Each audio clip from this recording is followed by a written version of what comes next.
Today we will discuss about the Ohm's law. Okay, तो समझते हैं ओम्स लॉ क्या होता है। देखिए, ओम ने बताया था कि क्या होता है relation between the current and the potential difference. Potential difference और करेंट के बीच में इन्होंने एक रिलेशन बताया, और वह किस प्रकार से बताया। उन्होंने कहा कि जब क्या हो, जब किसी भी कंडक्टर का फिजिकल कंडीशन सेम हो। और फिजिकल कंडीशन में क्या, जैसे मान लीजिए टेम्परेचर हो बिल्कुल कांस्टेंट हो ना, या फिर जो जिस मेटल का बना हुआ है वो पूरे वायर का एक समान होना चाहिए। ऐसा नहीं कि कहीं बीच में लो आयरन का लगा दिया फिर बाद में कॉपर लगा दिया, इस टाइप का नहीं होना चाहिए ना। अगर इस प्रकार से सेम है तो उन दोनों कंडक्टर के दोनों एंड पर जो पोटेंशियल डिफरेंस लगाया जाएगा वह पोटेंशियल डिफरेंस डायरेक्टली प्रोपोर्शनल होगा current flowing in the conductor. ठीक है, यही इन्होंने बताया। तो आइए समझते हैं इनका लॉ क्या था। देखिए, उन्होंने क्या कहा, उन्होंने कहा कि if the physical condition are same ना, then the current flowing through the conductor is directly proportional to the potential difference across two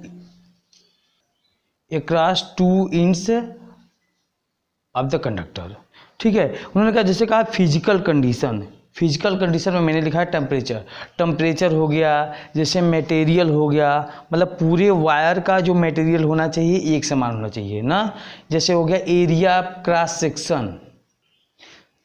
cross section भी सब जगह तार का समान होना चाहिए। Area of cross section means जैसे कि तार जो हो कहीं पर मोटा ना हो न तो कहीं पर पतला हो, ऐसा नहीं कि कहीं मोटा है कहीं पतला है, ऐसा भी नहीं होना चाहिए। ठीक है, मतलब जो ये सब हो गया है, हो जाएगा आपका क्या फिजिकल कंडीशन में हो जाएगा ना। मटेरियल भी दोनों का सेम होना चाहिए, ऐसा नहीं कि थोड़ा सा तार लगा हुआ है आयरन का, थोड़ा सा तार कॉपर का, थोड़ा सा सिल्वर का, ऐसा भी नहीं होना चाहिए।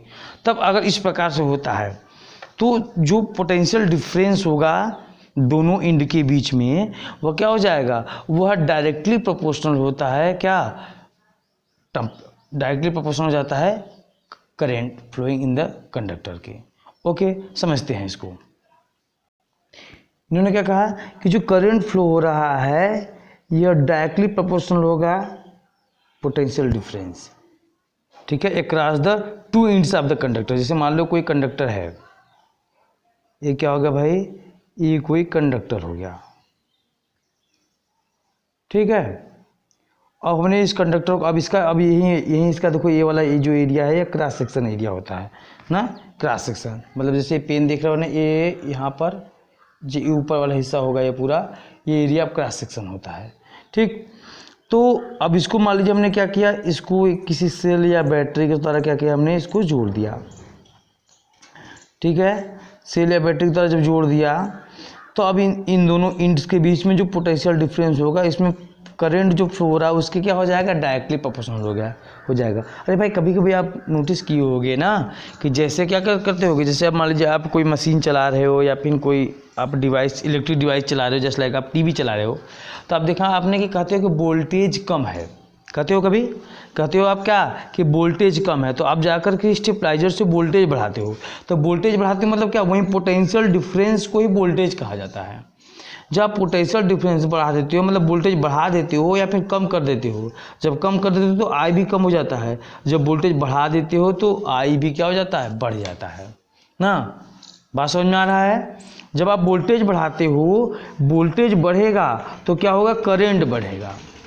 जैसे ऐसे समझो, कैसे समझो, जैसे जब मैं आपको इलेक्ट्रिक करंट पढ़ाया था तो मैं एग्जांपल दिया था किसका, दो ट्यूब लेकर किया था ना। जैसे मान लीजिए कह दिया था कि मान लीजिए यह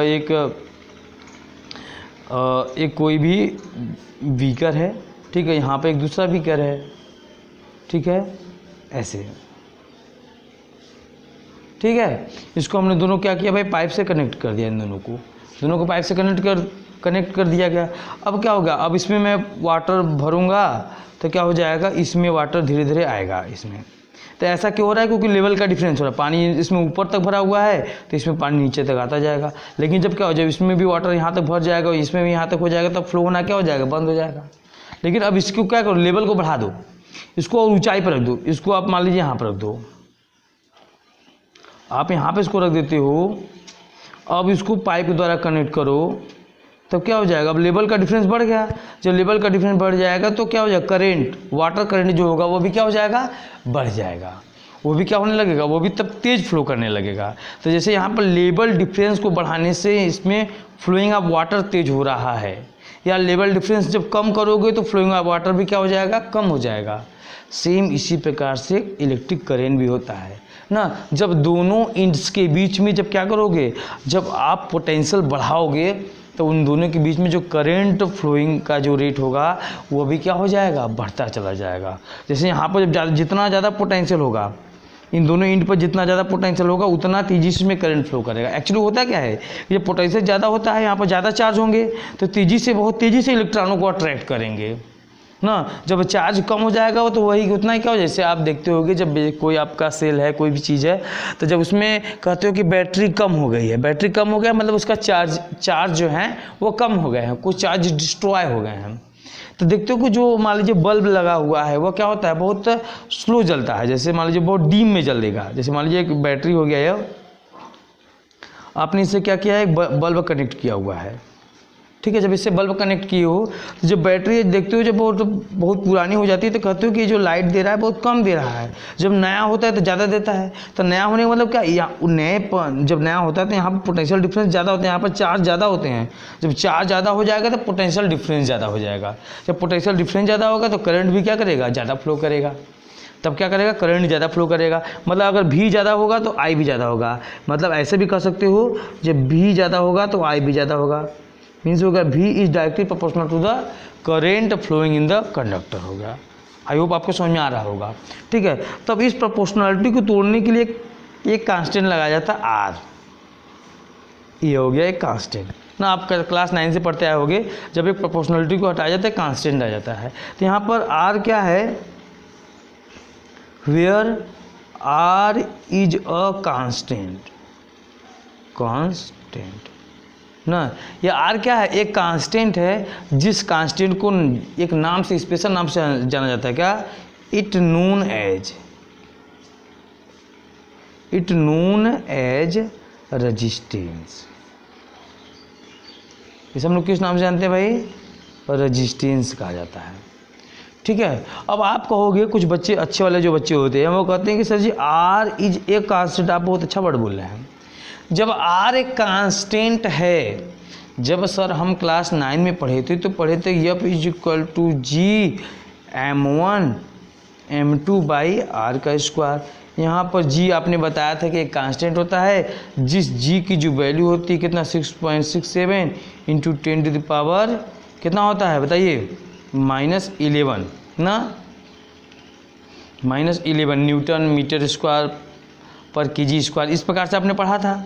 तो अब ये तो वैल्यू फिक्स होता है इस कांस्टेंट का, तो क्या इस R की भी कोई फिक्स वैल्यू होती है? तो मैं कहूँगा नहीं, इस R की फिक्स वैल्यू नहीं होती है। लेकिन जब एक कांस्टेंट है तो कांस्टेंट भी है। कब, जब आप एक वायर लिए हुए हो, है ना। अब ये वायर आपने ले लिया है तो भी कुछ आपने लगाया, कुछ आपको आई मिलेगा। तो उस कंडीशन में जो R की वैल्यू मिलेगी वो हमेशा कांस्टेंट रहेगी, चाहे जितना पोटेंशियल डिफरेंस लगा दो, चाहे जितना आपको करंट मिल जाए ना, उस कंडीशन तक आपको क्या हो जाएगी, तब उस कंडीशन में R की वैल्यू फिक्स रहेगी। अब तार अलग करोगे तो उसका रेजिस्टेंस भी अलग मिलेगा, तार अलग करोगे रेजिस्टेंस भी अलग मिलेगा, इलेक्ट्रिक डिवाइसेज अलग करोगे आपको उसका रेजिस्टेंस अलग मिलता है। बात समझ में आ गया। तो R क्या होता है, यह एक कांस्टेंट होता है। तो यहाँ से R की वैल्यू निकालो, क्या हो जाएगा, यह V upon I is equal to क्या हो जाएगा भाई, R हो जाएगा, ठीक है। V अपान आई की वैल्यू क्या हो जाएगी, यह क्या हो जाएगी, R हो जाएगी ना। R क्या है, R एक रेजिस्टेंस होता है। R क्या होता है बाबू, R एक रेजिस्टेंस होता है ना, ये कांस्टेंट है। तो ये क्या है, V क्या है, V is the PD means potential difference है ना। और I क्या है, I is the electric current है। इज इक्वल टू क्या होता है भाई, रेजिस्टेंस होता है।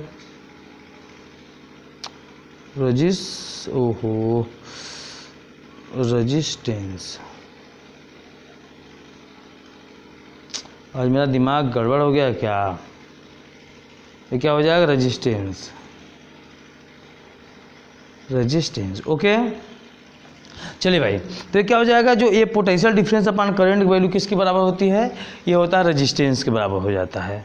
ठीक है, तो अब आइए देखते हैं कि इसकी यूनिट क्या होगी। अगर बात करें कि इसका यूनिट क्या होगा तो क्या हो जाएगा, जो रेजिस्टेंस का एस आई यूनिट होता है, S I unit, S I unit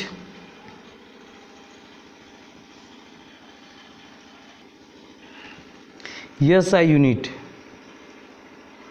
of R, ये क्या होता है, इसको किसने दिया था, ओम ने दिया था, तो इसका यूनिट हो जाता है ओम। ठीक है, तो ओम का जो सिंबल होता है क्या होता है, इस प्रकार से ये सिंबल हो जाता है किसका, ओम का सिंबल ये हो जाता है। ठीक है, अच्छा अब इसके अकॉर्डिंग और भी देख सकते हो कि भी की ये साइन यूनिट क्या होगी, वोल्ट, इसका क्या होगा, एम्पियर। तो आर के बराबर कितना, देखो आर इज इक्वल टू कितना, भी अपॉन आई है ना। तो भी का कितना होता है भाई, वोल्ट होता है, इसका कितना होता है, इसका होता है एम्पियर ना, इसका क्या हो जाता है भाई, आई का हो जाता है एम्पियर, एम्पियर हो जाएगा। ठीक है, तो अब इसका मतलब क्या होगा कि ये जो ओम होगा इसका जो यूनिट हो जाएगा, आर का एक यूनिट और हो जाएगा, यूनिट ऑफ आर। कभी कभी आप वोल्ट पर एम्पियर भी देख सकते हो ना, आप कभी कभी लिखा हो वोल्ट पर एम्पियर भी लिखा हुआ आपको मिल सकता है, तो आपको घबराना नहीं है। ठीक भाई, अच्छा एक बहुत इंपॉर्टेंट फैक्ट बताओ यहाँ का, वेरी इंपॉर्टेंट फैक्ट, देखो पहले इतना आप राइट डाउन कर लीजिए। ठीक है, राइट डाउन कर लिए 1 2 3, ओके आप लिख चुके होंगे। अब मैं अगला पेज पलटता हूँ। देखो आप क्या देख रहे हो, आप ये देख रहे हो कि V इज इक्वल टू क्या है, आर आई है। ठीक है, वेरी नाइस। तो आप ऐसे भी देख सकते हो कि V upon R is equal to क्या हो जाएगा, ये हो जाएगा आपका आई हो जाएगा। ठीक है, इसका मतलब ये हुआ, या फिर यूँ कहो कि I is equal to V upon R हो गया। ठीक है, तो इसका मतलब ये हुआ, देखो क्या हो गया इसका मतलब पहला पॉइंट ये हुआ कि ये जो आई होगा ये डायरेक्टली प्रोपोर्शनल होगा किसके, पोटेंशियल डिफरेंस के ना। इसका मतलब ये हो गया कि क्या, कि द करेंट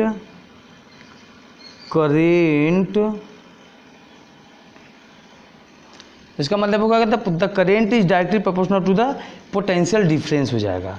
मतलब ये तो मैंने ओम नहीं बता दिया ना, कि जब क्या होगा, जब करंट बढ़ेगा पोटेंशियल डिफरेंस बढ़ेगा, जब पोटेंशियल डिफरेंस बढ़ेगा तो करंट भी बढ़ेगा, जब पोटेंशियल डिफरेंस घटेगा तो करंट भी घटेगा। ये बात तो समझ में आती है।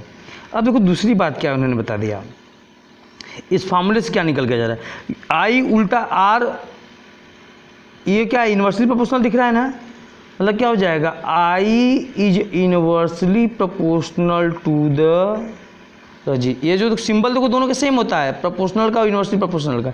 जब अपान में लिखा जाएगा तो उसे हम लोग क्या पढ़ेंगे, इनवर्सली प्रोपोर्शनल पढ़ेंगे ना। मतलब क्या हो जाएगा, इसका मतलब ये होगा कि current is inversely proportional, is inversely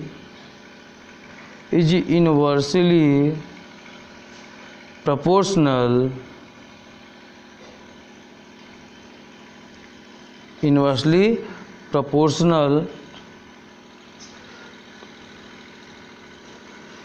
proportional to resistance या आर।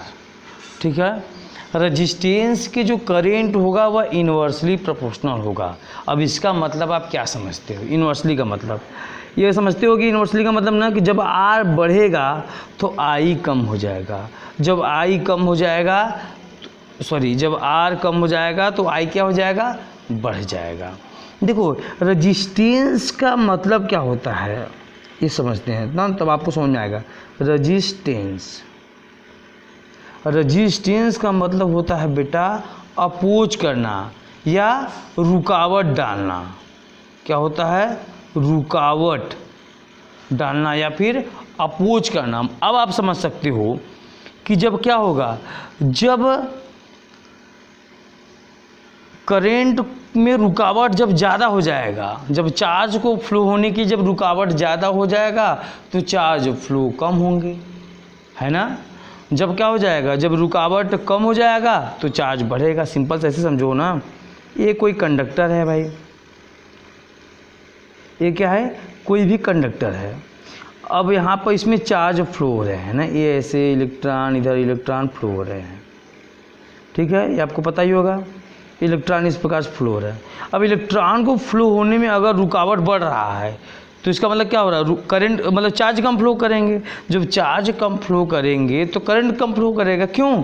क्योंकि करंट का डिफिनेशन ही होता है the rate of flowing of charge is called the electric current.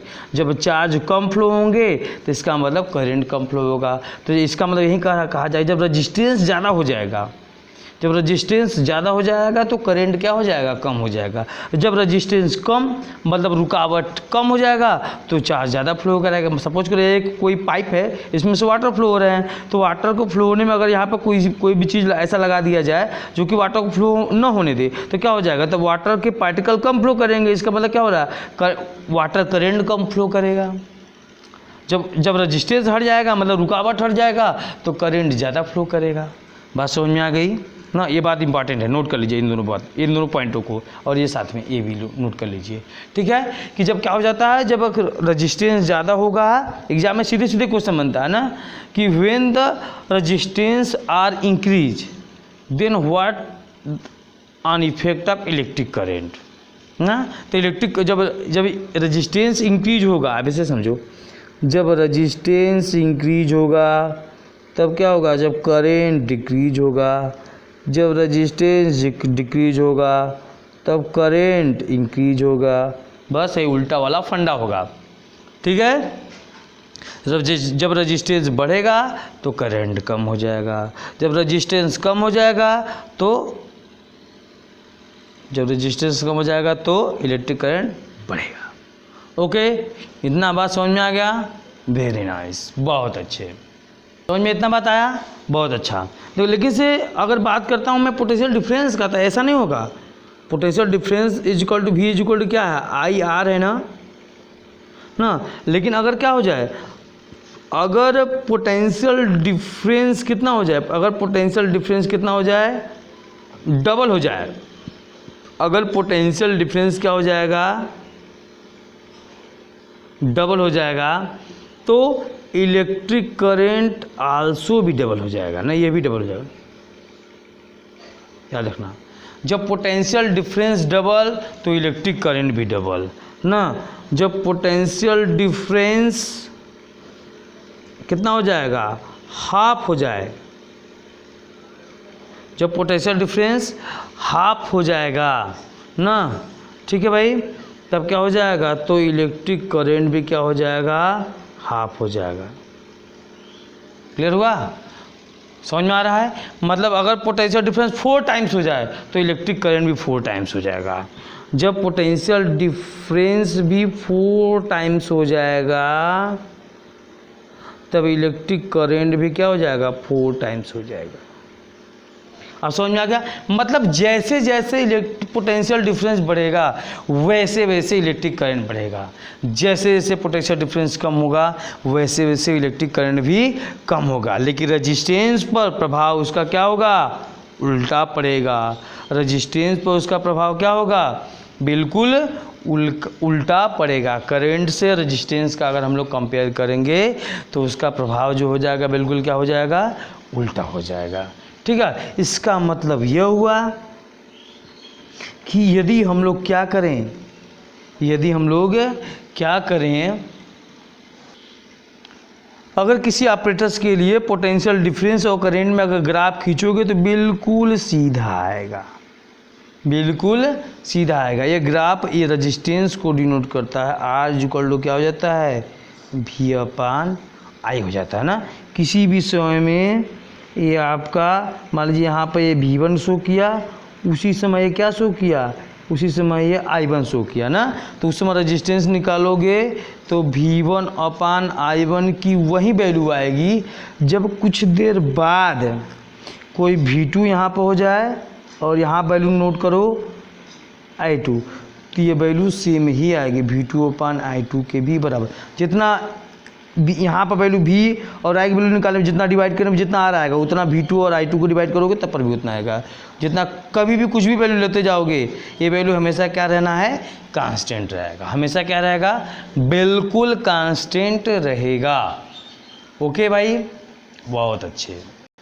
ठीक है, आपने क्या देखा भाई कि रजिस्टेंस और रजिस्टेंस जो होता है V/I होता है, लेकिन हमने ये देखा कि रजिस्टेंस जो होगा वह करेंट का क्या होता है, अपोज करता है। हमेशा क्या करता है, अपोज करता है ना।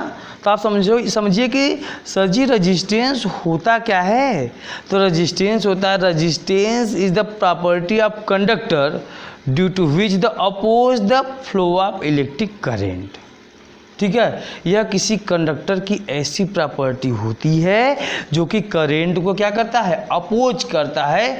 उसी को मैथमेटिकली या सिंबॉलिकली क्या कहा जाता है, आर से इसको डिनोट किया जाता है। ये क्या हो जाएगा, आपका रेजिस्टेंस हो जाता है ना। चलिए आइए पढ़ते हैं रेजिस्टेंस क्या होता है। ओके, देखिए भाई रेजिस्टेंस क्या होता है, रेजिस्टेंस मीन्स होता है रुकावट। ठीक है, जैसे मान लो कोई कंडक्टर है, ध्यान समझते हैं ना, जब कोई कंडक्टर है तो कंडक्टर में क्या होते हैं, फ्री इलेक्ट्रॉन्स होते हैं। वो ऐसे जब पोटेंशियल डिफरेंस आप नहीं लगाओगे, जब कंडक्टर में आप पोटेंशियल डिफरेंस नहीं लगाओगे तो इलेक्ट्रॉन ऐसे ही रेंडमली मूव करते रहते हैं किसी भी डायरेक्शन में। ठीक है, जो इलेक्ट्रॉन होते हैं किसी भी डायरेक्शन में ऐसे ही रेंडमली मूव करते रहते हैं।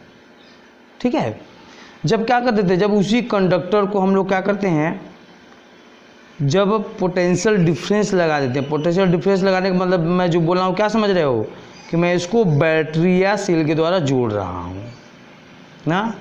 बैटरी क्या होता है, सेल क्या होता है बाबू, बैटरी जो होता है वो क्या होता है,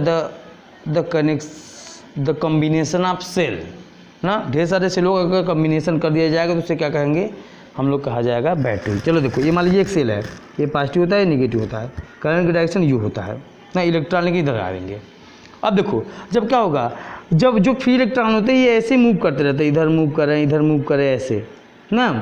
तो अभी जो इलेक्ट्रॉन होते हैं जब कंडक्टर के अंदर मूव करते हैं तो कंडक्टर में क्या होते हैं, ये आपका एटम हो गया, तो एटम ये छोटे छोटे एटम होते हैं और आयंस होते हैं, तो ये क्या करते हैं, टकराते हैं। जब एटम से आयन से टकराएंगे तो क्या होगा, अभी इस इलेक्ट्रॉन को फ्लो होने में क्या आएगी, रुकावट आएगी भाई ना। तो उसको रजिस्ट कर रहा है इलेक्ट्रॉन को, ये जो एटम है उसको क्या करता है, रजिस्ट कर रहा होता है। ठीक है, तो इसी को क्या बोला जाता है, इसी को बोला जाता है रजिस्टेंस कहा जाता है। रजिस्ट मतलब रुकावट डाल रहा है, कौन, एटम या अदर इलेक्ट्रॉन जो फ्री नहीं है ना, वो क्या करते हैं, रुकावट डालते हैं इसमें। ठीक है, जब वही जो मेटल होगा अच्छा वाला मेटल होगा, अच्छा वाला मेटल से मतलब क्या, मतलब एक अच्छा कंडक्टर होगा फॉर द इलेक्ट्रिक करेंट जब होगा, तो इसमें फ्री इलेक्ट्रॉनों की संख्या बहुत ज़्यादा होगी, तो यहाँ पर कोई रुका नहीं रहेगा, सब लोग इधर ही चलता रहेगा। समझो जैसे यहाँ पर कोई है, कोई इलेक्ट्रॉन है लेकिन यहाँ पर ऐसे रुका हुआ है, चलो भाई मैं रुका रहूँगा, और इनको यहाँ से जाना है तो क्या करें, इनके रास्ते में आएगा या नहीं आएगा। लेकिन अगर ये भी चल दे तब और सब लोग चले तब, सब के सब चलेंगे तो क्या होगा, कोई कहीं रुकावट ही नहीं आएगा या बहुत कम रुकावट होगा। ऐसा कोई चीज़ नहीं है जिसमें रेजिस्टेंस नहीं होता, ऐसा हो ही नहीं सकता है कि रेजिस्टेंस कुछ भी ना हो, रेजिस्टेंस जीरो हो, ऐसा मेटल हो ही नहीं सकता है। लेकिन रुकावट मतलब रेजिस्टेंस कम हो सकता है। बात समझ में आ गया। सबसे अच्छा कंडक्टर किसको मानते हैं हम लोग, सिल्वर को मानते हैं। द बेस्ट कंडक्टर क्या होता है, सिल्वर होता है, ये आप जानते होंगे। तो रेजिस्टेंस इसका मतलब क्या समझे कि रेजिस्टेंस क्या होता है, resistance is the property of conductor ना, due to which the oppose the flow of electric current, it is called the resistance. मतलब क्या, यह एक कंडक्टर की प्रॉपर्टी है ना, जो कि क्या कर रहा है, करेंट को फ्लो होने से रजिस्ट कर रहा है। तो क्या हो जाएगा, द प्रॉपर्टी ऑफ, क्या हो जाएगा भाई, द प्रॉपर्टी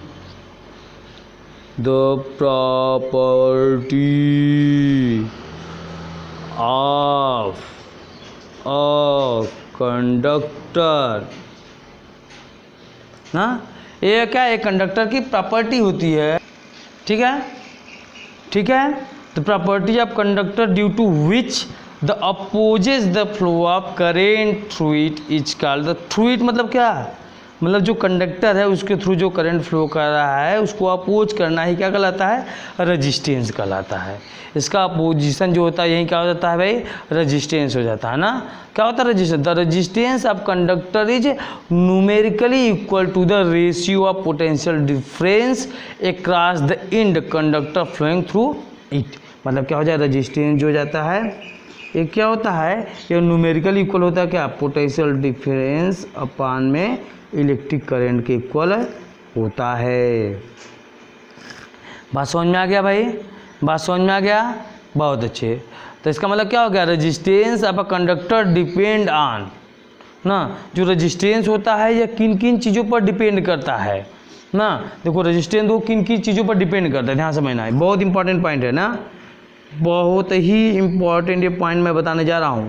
ये जो पॉइंट है ना, यह क्या होता है, रेजिस्टेंस किस किस चीज़ों पर डिपेंड करता है ना, डिपेंडेंसी ऑफ रेजिस्टेंस। रेजिस्टेंस किन चीज़ों पर डिपेंड करता है, देखो रेजिस्टेंस जो होता है, रेजिस्टेंस ऑफ अ कंडक्टर किन चीज़ों के ऊपर डिपेंड करता है, डिपेंड्स किस किस चीज़ पर, देखो लेंथ पर,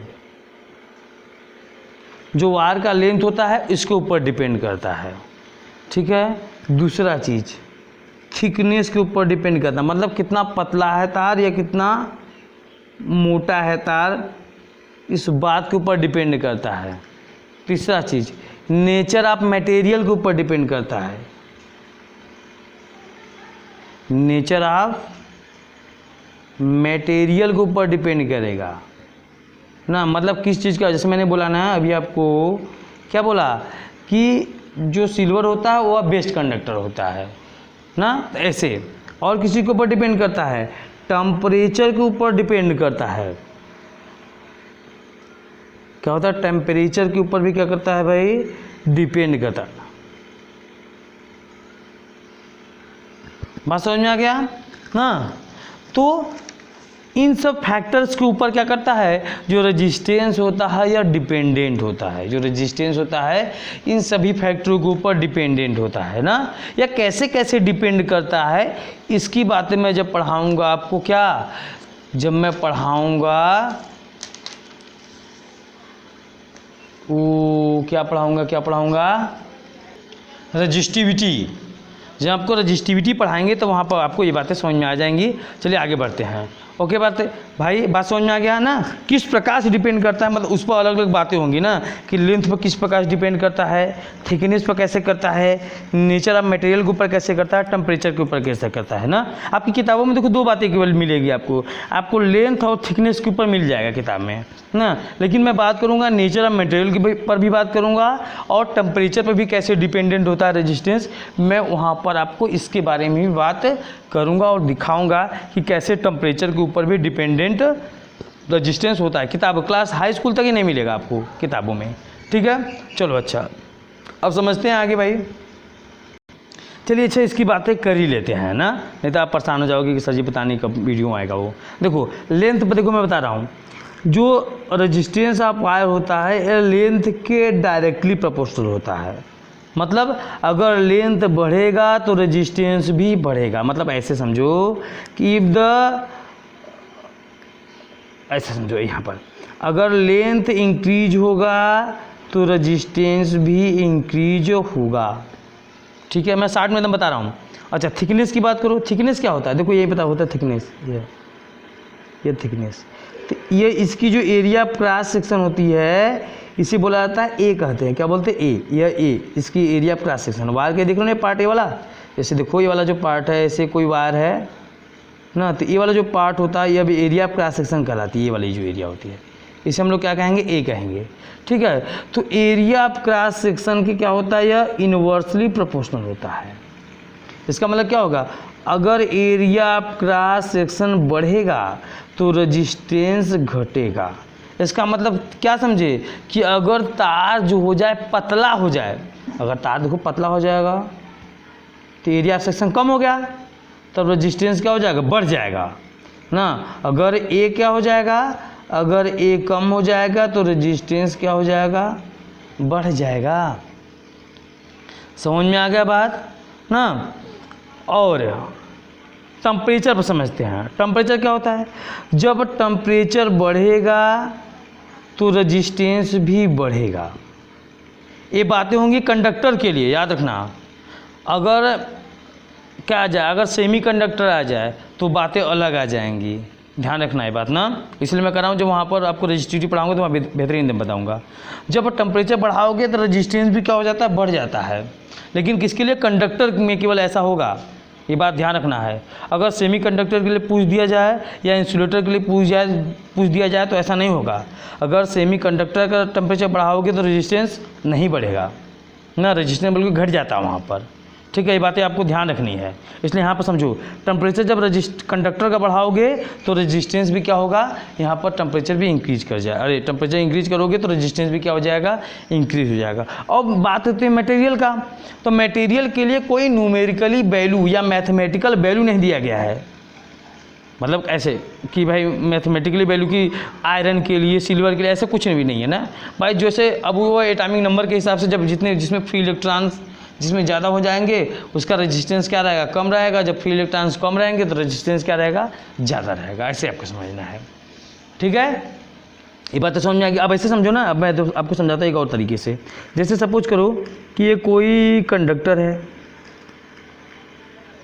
पाइप है, ये क्या है, पाइप। ठीक है, और मान लीजिए एक लड़का है, इस लड़के को ना इसमें से दौड़ के जाना है एकदम। ये लड़का इसमें से दौड़ के भागेगा इसमें ना। तो आप बताओ कि रुकावट कब ज़्यादा आएगा, जब ये बड़ा होगा, जब ये जो पाइप लंबा होगा, मतलब बड़ा होगा। जब पाइप बड़ा होगा तो रुकावट भी तो ज़्यादा आएगा इसको पार करने में, है कि नहीं। अगर पाइप क्या हो, लंबाई पाइप की कम हो तो रुकावट भी क्या हो जाएगी, कम। अगर पाइप इतना ही छोटा, ये खटाक से निकल जाएगा भरे, है। समझ में आ गया, बहुत अच्छे। अगर एरिया क्रॉस सेक्शन मान लीजिए बहुत बड़ा हो जाए ना, एरिया क्रॉस सेक्शन क्या हो जाए, बहुत बड़ा हो जाए, तब क्या होगा, अब इसी लड़के को इसमें से दौड़ कर भागने में बहुत ज़्यादा क्या हो जाएगी, आसानी हो जाएगी। मतलब क्या हुआ, अगर एरिया ऑफ क्रॉस सेक्शन ज़्यादा होगा तो रुकावट क्या होगा बेटा, कम होगा। रुकावट क्या होगा, कम होगा। अगर एरिया, यहाँ पर देखो, एरिया ऑफ क्रॉस सेक्शन क्या है, एरिया ऑफ क्रॉस सेक्शन क्या है, कम है, तो रुकावट क्या मिलेगा उसको, ज़्यादा मिलेगा, ज़्यादा प्रॉब्लम होगी चलने में। समझ में आ गया। हाँ, अगर उसी तरह टेम्परेचर क्या हो जाता है, अगर टेम्परेचर ज़्यादा हो जाएगा, देखो बढ़ता कैसे रेजिस्टेंस, टेम्परेचर ज़्यादा होने से। जब टेम्परेचर बढ़ाते हो तो फ्री इलेक्ट्रॉनों की संख्या बढ़ जाती है। जब फ्री इलेक्ट्रॉन बढ़ेंगे तो क्या होगा, अब वही इलेक्ट्रॉन आपस में बार बार कोलाइड होंगे, टकराएंगे ना। जब फ्री इलेक्ट्रॉनों की संख्या बढ़ेगी, जब भीड़ ज़्यादा हो जाएगा, सोचो ना, जब यहाँ पर ज़्यादा भीड़ हो जाएगा, इसमें ढेर सारे इलेक्ट्रॉन, जब टेम्परेचर बढ़ाओगे तो फ्री इलेक्ट्रॉनों की संख्या बढ़ जाती है इसमें। जब भीड़ ज़्यादा हो जाएगा तो रुकावट पक्का है कि ज़्यादा हो गया, इसलिए टेम्परेचर ज़्यादा हो गया, इसका मतलब क्या हो गया, रेजिस्टेंस ज़्यादा हो गया। समझ में आ गया, बहुत अच्छा। राइट डाउन करो, राइट डाउन करो। हमने घर छोड़ा है, रस्मों को तोड़ा है, दूर कहीं जाएंगे, नई दुनिया बसाएंगे। कैसा लगा गाना, मैं हंस रहे हो, हंसना नहीं है बेटा। अगर फटे हुए बांस में और मेरे में कंपटीशन होगा ना, फटा हुआ बांस जो होगा जीत जाएगा, मैं हार जाऊंगा। इतना ख़राब गाता हूँ मैं, लेकिन फिर भी गाता हूँ, मस्त रहता हूँ, मज़ा आता है गाने में। ठीक है, चलो गाते रहिए, मुस्कुराते रहिए और बढ़ते हैं आगे। चलिए भाई, अब समझते हैं कि 1 ओम क्या होता है। देखो भाई, 1 ओम क्या होता है ना, जैसे देखो क्या है, हम लोग फॉर्मूला देखते हैं कि R इक्वल टू कितना है, R इक्वल टू V/I है। ठीक है, तो जब मैंने कहा था, आपको बताया था, मैंने आपको बताया था, जब भी किसी फिजिक्स में जब भी कि आपको 1 डिफाइन करना हो किसी भी फिजिकल क्वांटिटी को, तो पहले फिजिकल क्वांटिटी का ऐसे फार्मूला बना लीजिए आप ना, फिर सबका एसआई यूनिट लिख दो। सबका एसआई यूनिट क्या हो जाएगा, रेजिस्टेंस का एसआई यूनिट ओम, इसका वी का कितना हो जाएगा वोल्ट, और आई का कितना हो जाएगा एम्पियर। ये हो गया। अब सबके आगे लिख दो 1 1 1 1, या इसको ऐसे भी लिख सकते थे कि 1 ओम को ऐसे डिनोट करते हैं, ऐसे 1V/1 एम्पियर को ऐसे ना। तो 1 ओम रेजिस्टेंस क्या है ना, तो क्या है भाई 1 ओम एक ऐसा रेजिस्टेंस है किसी कंडक्टर का जिस समय किसी कंडक्टर पर पोटेंशियल डिफरेंस 1 वोल्ट का पोटेंशियल डिफरेंस लगाया जाता है और करंट और कंडक्टर में जो करंट फ्लो होता है वह कितना फ्लो हो जाए 1 एम्पियर का करंट फ्लो हो जाता है। तो ऐसे रजिस्टर ऐसा कंडीशन को क्या बोला जाता है 1 ओम कहा जाता है। फिर समझते हैं जैसे 1 ओम क्या है ना, जब पोटेंशियल डिफरेंस आप 1 लगाते हो करंट और जो कंडक्टर में जब करंट फ्लो कितना हो 1 एम्पियर का हो रहा हो ना, जब किसी कंडक्टर पर यदि आप पोटेंशियल डिफरेंस 1 का लगा रहे हो दोनों इंड्स के बीच में और उसमें अगर करंट 1 एम्पियर फ्लो हो रहा है तो इसका मतलब ये हुआ कि वो जो कंडक्टर का जो रेजिस्टेंस है वह कितना है 1 ओम होगा। समझ में आ गया? लिख लोगे डिफिनेशन, लिख लोगे, लिख दूं? बोलिए, लिख दे रहे हैं। अच्छा ना, चलिए लिखते हैं 1 ओम is the resistance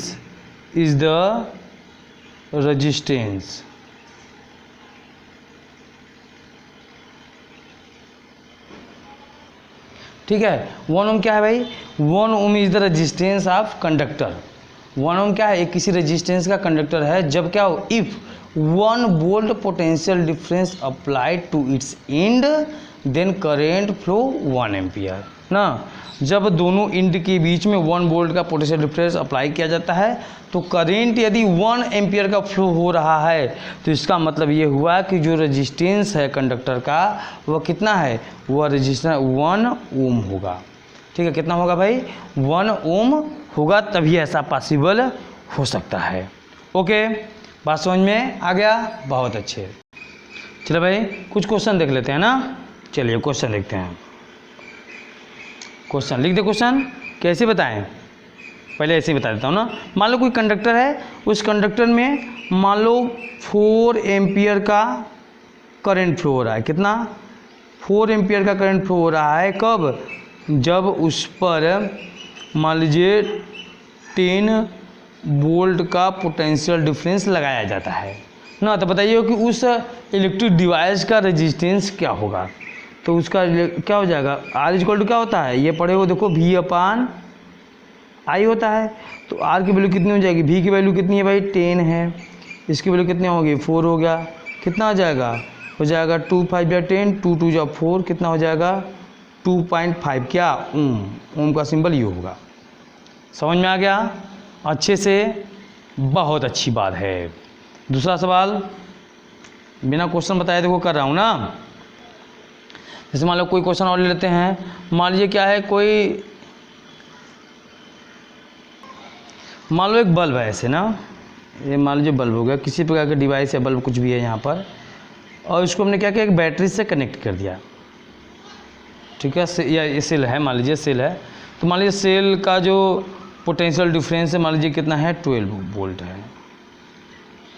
ठीक है, और मान लीजिए इसका जो बल्ब का जो रेजिस्टेंस है मान लीजिए है आपका कितना है मान लीजिए 10 मानूंगा, कितना मानूंगा 60 मानूंगा, 60 ओम है ना। तो बताना है कि इस सर्किट में कितना करंट फ्लो होगा। तो सिंपल एकदम, क्या V=IR लगा दीजिए या RI लगा दीजिए। V कितना है भैया, ये वोल्ट 12 वोल्ट हो गया। I कितना है हमको नहीं पता है। R कितना है 60 है। कितना हो जाएगा 12/60 = I हो गया। कितना हो जाएगा 12 1 जा 12 12 5 जा कितना हो गया, यह हो जाएगा I = 1/5 हो जाएगा। ठीक है, डिवाइड करो कितना हो जाएगा, I = हो जाएगा 0.2 एम्पियर का करंट फ्लो करेगा सर्किट के थ्रू। ठीक, एक सवाल और ले लें, चलिए ले लेते हैं। देखिए क्वेश्चन है, कह रहा है कि an electric iron draw the current 3.4 ampere at 220 volt potential difference ना। जब घर में लाइन जो आ रहा है वो 220 वोल्ट आ रहा है, तो जो प्रेस है वो कितना करंट ड्रा कर रहा है, 3.4 कर रहा है। तो कह रहा है कि जब 110 वोल्ट का करंट आएगा, 110 वोल्ट का करंट आएगा, तो बताइए कितना आई कितना ड्रा करेगा ना। सबसे पहले हमको क्या पता करना पड़ेगा कि वो जो प्रेस है उस प्रेस का रेजिस्टेंस कितना है। ठीक है, चलो देखते हैं। तो लगा लेते हैं क्या फॉर्मूला, V = IR। ठीक है भाई, तो R = कितना हो जाएगा, V/I हो जाएगा। ठीक है, तो V की वैल्यू कितना दे रखा है हमको, 220 वोल्ट, और I कितना है 3.4। इसको सॉल्व करो कितना आ जाएगा, ये हो जाएगा 64.7 ओम हो जाएगा। अब उस प्रेस का रेजिस्टेंस हमको मिल गया कितना कि 64.7 ओम है। अब हमको पूछ रहा है करंट की वैल्यू, अब वोल्टेज बदल दिया तो फिर लगा लो क्या, V = फिर IR। V अब कितना है 110 वोल्ट है, I हमको फाइंड करना है, रेजिस्टेंस हमको पता चल चुका है कितना 64.7 है। तो यहाँ से I निकालोगे तो कितना हो जाएगा 110/64.7। ठीक है, सॉल्व करो कितना हो जाएगा 1.7 एम्पियर। ठीक है, आपको कैसे जितना जल्दी कैसे कर रहे हैं, बस हुआ है पहले का इसलिए फटाफट लिख दे रहा हूँ। आप तो भाई डिवाइड तो करना जानते ही हो, आप कि डिवाइड नहीं जानते हो, क्लास 10 में पढ़ते हो, डिवाइड तो जानते हो बाबू। ओके, एक छोटा सा क्वेश्चन और बताता हूँ फिर चलता हूँ आगे। देखिए ये क्वेश्चन जो है बहुत बार एग्जाम में पूछा गया है ना, 2 नंबर में पूछा जाता है ये एग्जाम में। कहा था क्या, draw a circuit diagram in which connected ammeter. ठीक है, एक कह दिया अमीटर को कनेक्ट करिए, volt meter, a conductor, a battery, a switch और रियोस्टेट ना, इन सब चीज़ों को कनेक्ट करने के लिए कहा जाता है। या फिर कभी कभी आएगा ना क्वेश्चन दिखाना होता है कि verify the Ohm's law, explain how to verify the Ohm's law. उसको जब भी आप वेरीफाई करते हो तब पर भी ये जो फिगर मैं बनाने जा रहा हूँ वो फिगर आप ड्रा करते हो। देखो कैसे बनाते हैं, देखो ध्यान से क्या करते हैं। अब यहाँ से बहुत सारे क्वेश्चन भी जनरेट होंगे।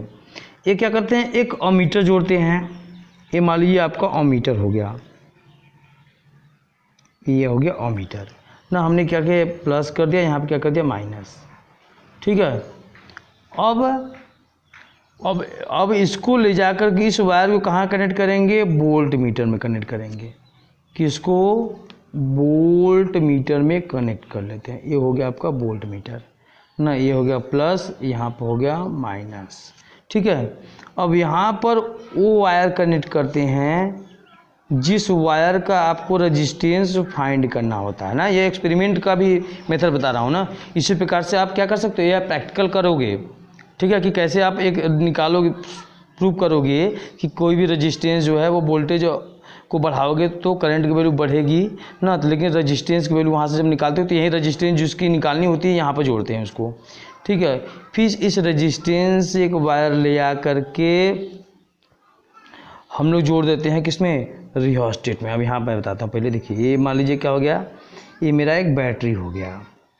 ठीक है, battery means the group of cells, ऐसे ये हमने ये बैटरी में जोड़ दिया ऐसे ना। अब यहाँ से ले जाकर क्या करेंगे, एक स्विच में जोड़ देंगे इसको। ये मान लीजिए क्या हो गया भाई, आपका एक स्विच हो गया, और इसको ले जाकर ये जोड़ देते हैं किसमें, एक रियोस्टेट में जोड़ दिया जाता है ना। ये ऐसे ले आकर करके ऐसे कर देंगे। ये क्या है, ये आपका क्या हो गया भाई, रियोस्टेट हो गया। ये क्या हो गया, रियोस्टेट हो गया ना। ये स्लाइडिंग मतलब होता है पूरा, मतलब क्या होता है, ये पूरा इस प्रकार से होगा, ये ऐसे घुमाते रहते हैं इसको इधर से उधर ना, जिससे क्या होता है पोटेंशियल डिफरेंस आप चेंज करते हो तो उसके ये चेंज करोगे तो पोटेंशियल डिफरेंस भी चेंज होता रहेगा। ये क्या है, ये आपकी बैटरी है ना। ये क्या हो गया भाई, ये आपकी बैटरी हो गई। ठीक, ये क्या है, ये अमीटर है, और ये वाला क्या है, एक कंडक्टर है जिसका रेजिस्टेंस फाइंड करना होता है। ये क्या है, वोल्टेज है, अरे सॉरी वोल्ट मीटर है।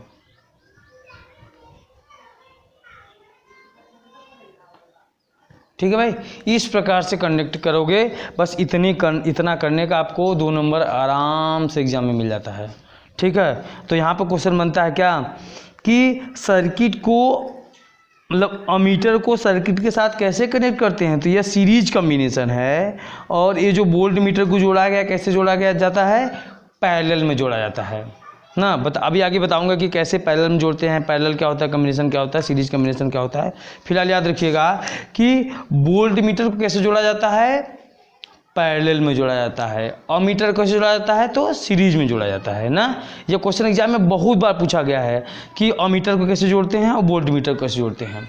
ठीक है, बाय बाय, टेक केयर। ठीक है, बहुत अच्छे, आनंद लीजिए, मज़ा लीजिए। मिलते हैं नेक्स्ट वीडियो में, तब तक के लिए टेक केयर।